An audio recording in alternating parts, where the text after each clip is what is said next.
Back in 1969, as a turbulent decade was winding down, the Stonewall Inn was a popular gathering place for New York City's LGBT community.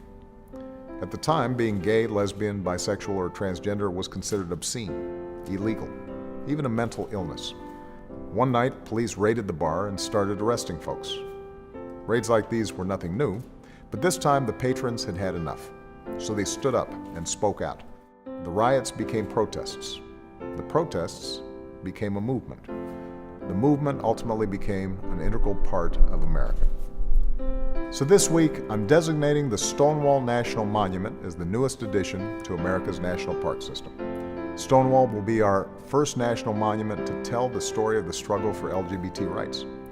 I believe our national park should reflect the full story of our country, the richness and diversity and uniquely American spirit that has always defined us, that we are stronger together, that out of many, we are one.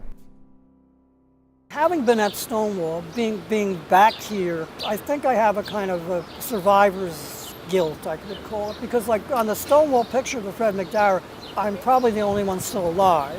Most of them never lived to get to be like 24 or 25 years old. Back then, I didn't think about it being difficult. You just had to get through it.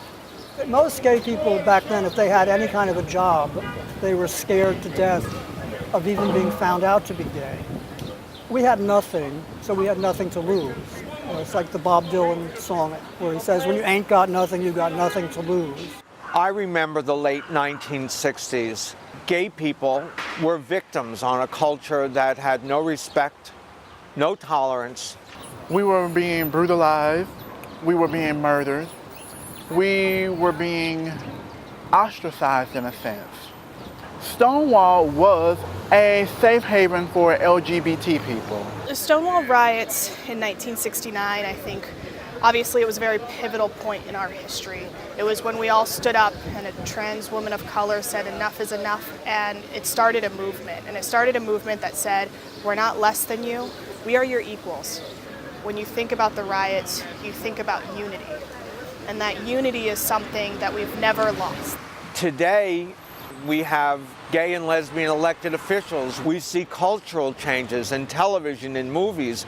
President Obama has been the most proactive president for LGBT people in America. There is no second place. President Obama, I mean, in his second term inauguration speech, actually mentioned Stonewall. That never happened before. Stonewall is now historically given like a definitive place through a president of the United States.